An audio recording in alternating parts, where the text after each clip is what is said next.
अभिषेक के अंत में शांति धारा के रूप में बहुत देर तक भावना बाह्य भाते आ रहे हैं। ये प्रतिदिन का कार्यक्रम है। जैसे भोजन प्रतिदिन का आपको अनिवार्य होता है, उसी प्रकार ये भाव भी आपके भोजन से कम नहीं है। उसमें आता है गजमारी, अश्वमारी,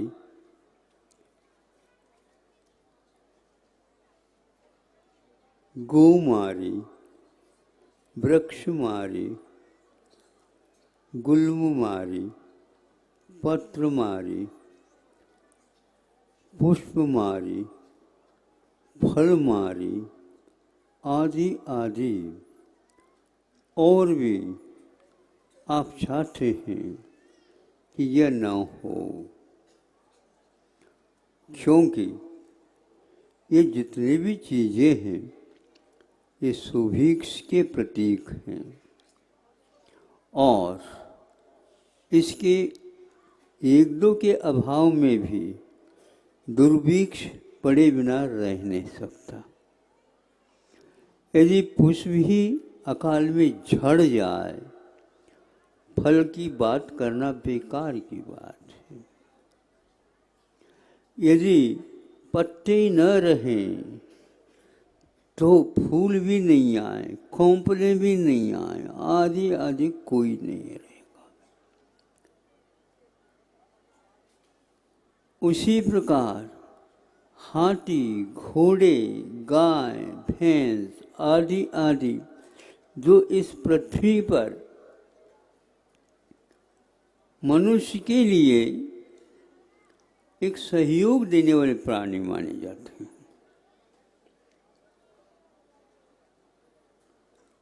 वृक्ष यदि नहीं रहेंगे, आप समझे वहाँ पर वर्षा आने को भी कतराएगी।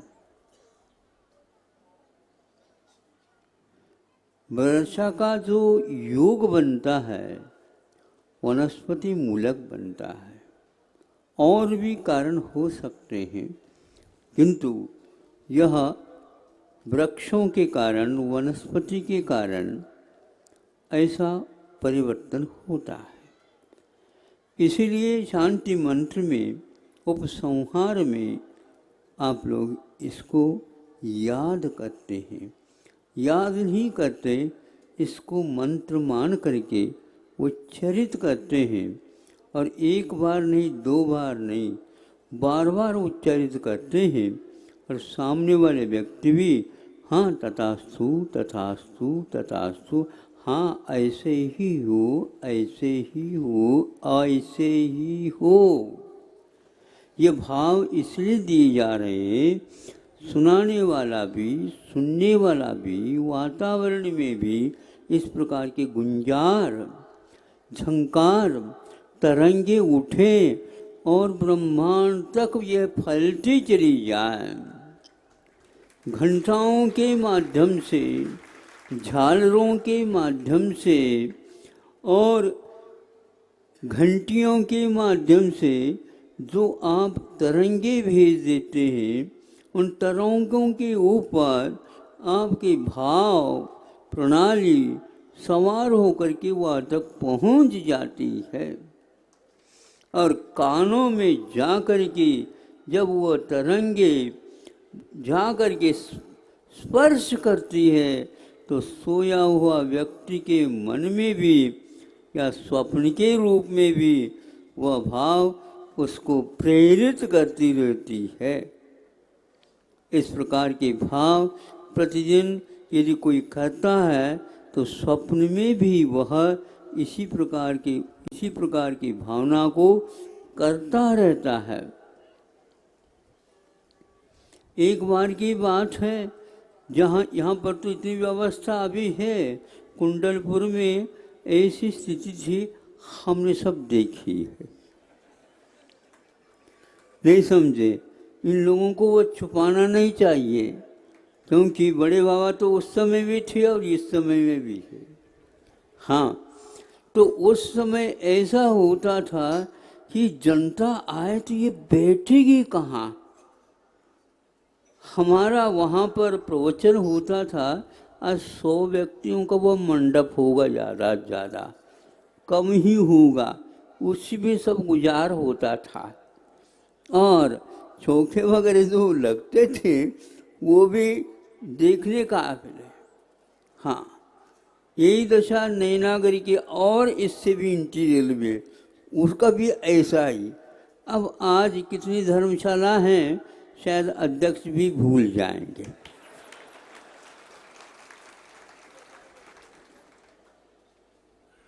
और फिर भी आप लोग व्यवस्था नहीं है, इसलिए मैं कह रहा हूँ व्यवस्था तो वही ठीक है।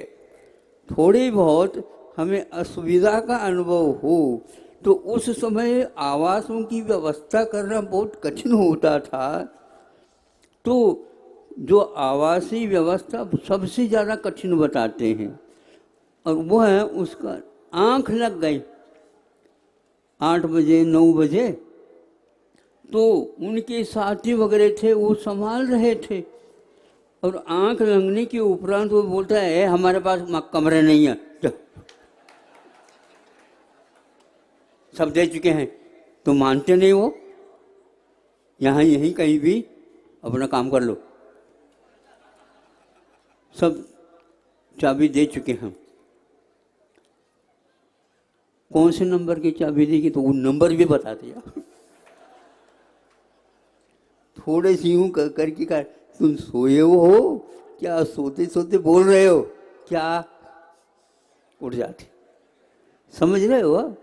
हाँ, यह भी एक आनंद है।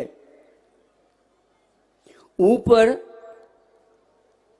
कमरे इस प्रकार के थे, सब लोगों को झुक करके जाना पड़ता। अब आज आप लोग सीधे आते हैं, हम मुड़ेंगे नहीं, हाओ मत मुड़ियो, मूड तो लग ही जाएगा। यह इतिहास है। आवागमन की व्यवस्था इतनी नहीं थी,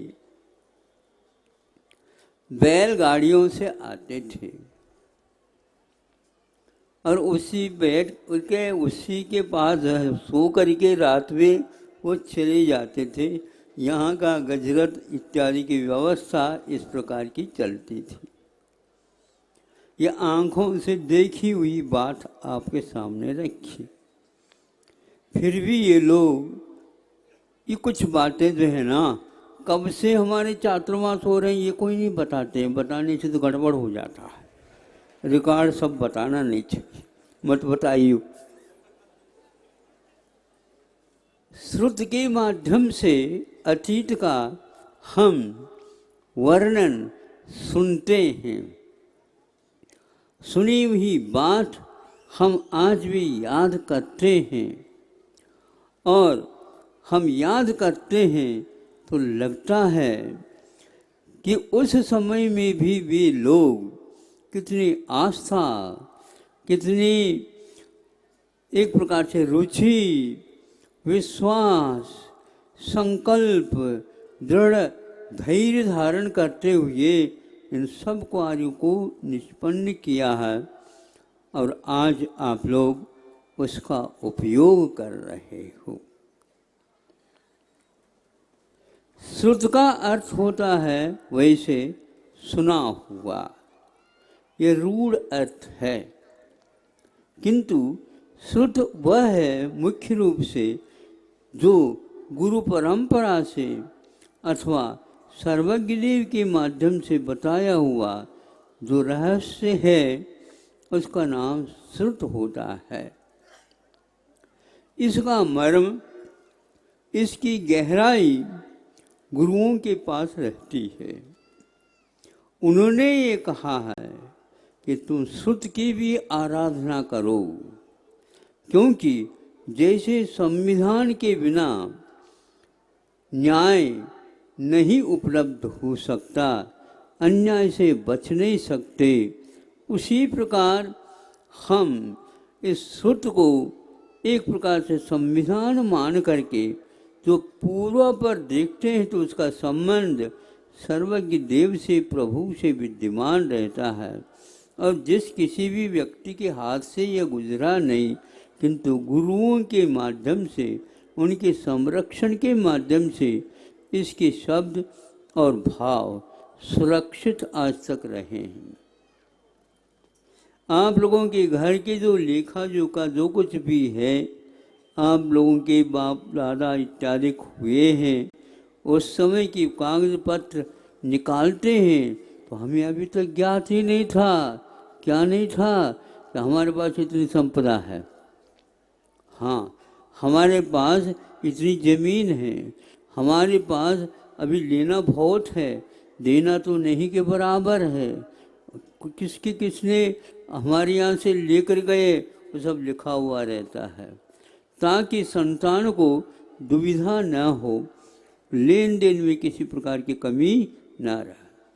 हमारे पास यदि मोक्ष मार्ग संबंधी, कर्तव्य संबंधी यदि लेखा जोखा है तो वह जिनवानी श्रुत है। यह नहीं समझे ये हमारा ही है, नहीं। मोक्ष मार्ग पर जो चलना चाहता है, चाहे वो श्रावक हो, चाहे वह श्रमण हो, कोई भी हो, उसके लिए इसको पढ़ना और उसके अर्थ को अपने जीवन में बिठाना और उसके अनुरूप अपने जीवन को बनाना, यह हम देखा देखी नहीं कर सकते, हम विश्वास के साथ कर सकते करते हैं। किंतु विश्वास यदि नहीं है, वैसे ही हम रट लेंगे, इसका कोई भी महत्व नहीं है। समय सार आदि ग्रंथों में एक स्थान पर ऐसा लिखा है, जैसा तोते का पाठ होता है वैसा ही उसका पाठ माना जाता है, जिसके पास उसके प्रति भावों के प्रति बहुमान नहीं रहता है। इसलिए तोता भी रटता है और आप भी यदि मान लो रट जाओगे उसका कोई अर्थ नहीं निकलता। भाव के बिना उसका महत्व आपको समझ में नहीं आएगा। इसलिए केवल शब्द की ही पूजा नहीं, किंतु शब्द के अर्थ को भी पूजित करना चाहिए और उस अर्थ के अनुसार जो चल रहा होता है उसको देख करके अपने आप ही बहुमान आ जाना चाहिए, उसके बिना नहीं चल सकता। न्यायालय में दोनों पक्ष चले जाते हैं, किंतु जो जजमेंट न्यायाधीश दे देता है उसके लिए मान्य किया जाता है। ऐसा क्यों? मानना अनिवार्य है, क्योंकि संविधान में तो लिखा हुआ है और वकील लोग भी इसको जानते हैं, किंतु जजमेंट देने वाला न्यायाधीश जो न्याय देता है उसी के अनुरूप दोनों पक्षों को स्वीकार करना होता है। ये महत्वपूर्ण हो गया। किंतु आज यदि मान लो इसकी अवमानना कर ली, आज भी जीवित है ये व्रत के रूप से कम छोटा व्रत नहीं है ये। न्यायालय में यह कोर्ट की अवमानना हो गई। इसी प्रकार यदि ग्रंथों में लिखा हुआ जो गृहस्थ अथवा श्रमण के लिए इस प्रकार कार्य किया जाता है, उसको छोड़ करके उससे कुछ भाव अलग लेकर के हम चलेंगे तो कोर्ट की अवमान के बराबर वह दोष महा अपराध माना जाता है। अब उसका यदि हम अनुगमन उसके अनुसार नहीं करते हैं, उसको अपने जीवन में उतारते नहीं, उसके प्रति बहुमान नहीं रखते हैं, तो केवल पुस्तिका और श्रुति की कोई भी कीमत नहीं हुआ करती। फिर भी हम इन्हीं शब्दों के साथ कह सकते हैं, वो लिखा हुआ है, हम भले माने या न माने, किंतु है ये जिनवानी, गुरुवानी है, श्रुत है, इसके माध्यम से ही हमारा कल्याण होना है। ऐसा बीच में मान लो कोई व्यक्ति अपने कषाय के कारण उसके प्रति वह बहुमान नहीं रखता है, तो एक बात उसके लिए कहा जाए, देखो हम आज से आप लोगों को इस श्रुत की बात नहीं करेंगे, नहीं हम आपके सामने श्रुत की बात करेंगे, इसके भाव बताएंगे आदि आदि। तो अपने आप ही उसको ऐसा लगने लग जाता है कि नहीं ऐसा तो नहीं होना चाहिए। कैसे नहीं होना चाहिए? हम आवेश में आकर के उसके प्रति यदि बहुमान नहीं रखते हैं तो श्रुत में ये कहा है कि भैया उससे बातचीत मत करो। ये बातचीत करना इसलिए नहीं करना कि वह श्रुत का समादर करना है। जो व्यक्ति श्रुत के प्रति बहुमान नहीं रखता है तो हम उसके अपमान नहीं कर रहे हैं, किंतु श्रुत के प्रति हम बहुमान अवश्य रखेंगे।